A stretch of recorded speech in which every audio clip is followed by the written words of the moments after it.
نحمده ونصلي على رسوله الكريم اما بعد فاعوذ بالله من الشيطان الرجيم بسم الله الرحمن الرحيم رب اشرح لي صدري ويسر لي امري واحلل عقدة من لساني يفقهوا قولي۔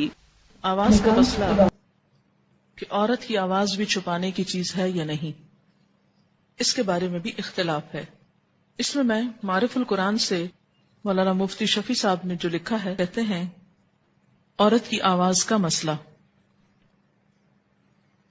کیا عورت کی آواز فی نفسہ ہی سطر میں داخل ہے، یعنی اس کو بھی چھپانا چاہیے، اور غیر محرم کو آواز سنانا جائز ہے، یعنی عورت کا کسی مرد سے بات کرنا یا عورت کی آواز سننا، یا آپ نے عام طور پر یہ بحث سنی ہوگی۔ لکھتے ہیں کہ اس معاملے میں حضرات ائمہ کا اختلاف ہے۔ امام شافعی کی کتب میں عورت کی آواز کو سطر میں داخل نہیں کیا گیا۔ حنفیہ کے نزدیک بھی مختلف اقوال ہیں، لیکن حدیث سے ثابت ہے کہ ازواج مطہرات نزول حجاب کے بعد بھی پس پردہ غیر محارم سے بات کرتی تھیں۔ اس مجموعہ سے راجح اور صحیح بات یہ معلوم ہوتی ہے کہ جس موقع اور جس محل میں عورت کی آواز سے فتنہ پیدا ہونے کا خطرہ ہو وہاں ممنوع ہے، جہاں یہ نہ ہو جائز ہے۔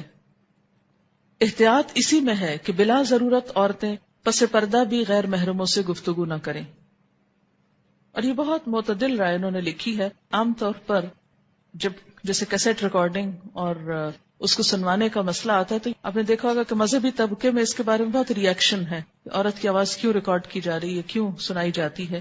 تو میں نے اسی لیے اس تفسیر کا حوالہ آپ کو دیا ہے، اور اس میں انہوں نے دونوں باتیں لکھ دی ہیں کہ جہاں فتنہ ہو، اور فتنہ عموماً کس آواز پر ہوتا ہے، جیسے گایا گیا ہو نا، کچھ گانا گایا جا رہا ہے یا ایسے الفاظ بولے جا رہے ہیں کہ جس میں دوسرے کو اپنی طرف مائل کیا جا رہا ہے، یعنی اپنی ذات کی طرف۔ قرآن پاک میں سورۃ الاحزاب میں ازواج مطہرات کو جو تلقین کی گئی وہ یہ تھی، آیت نمبر ہے 32، سورۃ الاحزاب 22واں سپارہ شروع ہو رہا ہے۔ یا نساء النبی، اے نبی کی بیویوں، لستن نہیں ہو تم، کاحد من النساء، کسی ایک کی طرح بھی عورتوں میں سے، یعنی تمہارا مقام عام عورتوں سے بہت بلند ہے۔ ان اتقیتن، اگر تم نے تقوی اختیار کیا تو اس تقوی کا تقاضا کیا ہے؟ فلا تخضعن بالقول، کہ تم نہ خضوع یعنی نہ نرمی سے بات کرو،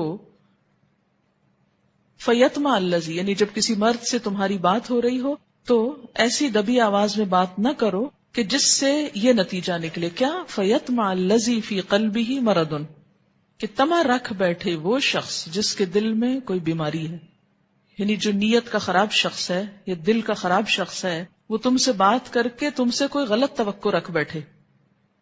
تو اس میں خاص طور پر اس گفتگو کا ذکر ہے جو براہ راست ایک عورت اور مرد کے درمیان ہو رہی ہو، کہ ایسی گفتگو نہ کی جائے کہ جس میں دوسرا کوئی امید لگا کے بیٹھ جائے کہ یہ خاتون مجھ پر بہت مہربان ہیں اور ان سے میں جو چاہے تقاضا کر سکتا ہوں، یعنی غلط تقاضے کی بات ہے۔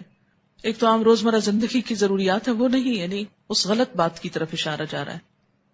اور یہ نہیں کہا کہ بات ہی نہ کرو یا آواز تمہاری کوئی نہ سنے، یہ نہیں کہا گیا۔ کیا کہا؟ وَقُلْنَا، اور کہو، کیا کہو؟ قولاً، بات، کون سی؟ معروفہ، معروف کس کے لیے؟ امر بالمعروف کی جب آپ بات کرتے ہیں تو کیا مطلب ہے؟ جب آپ کہتے ہیں کہ امر بالمعروف اور نہی عن المنکر، تو معروف نیکی کو کہتے ہیں نا، جانی پہچانی چیز کو لفظی معنی ہے۔ تو اس سے کیا پتہ چلتا ہے کہ نیکی کی کوئی بات جب انسان، جیسے کوئی دین کی بات ہے، قرآن کی بات ہے، تعلیم کی بات ہے، اگر وہ سکھا رہا ہے اور سیکھنے والوں میں عورتیں بھی ہیں، اور اگر براہ راست نہیں انڈائریکٹلی مردوں تک بھی وہ آواز پہنچتی ہے تو قلنا قولا معروفہ میں آتی ہے وہ چیز، ٹھیک ہے۔ اور اس میں یہ نہیں کہا گیا کہ چیخ چلا کے بات کرو یا کھردرے لہجے میں بات کرو، یہ نہیں بات کہی جا رہی۔ بات یہ ہے کہ وہ بات نہ کرو جس سے دوسرا غلط مطلب نکال لے، غلط مطلب لے کر غلط توقع رکھ بیٹھے۔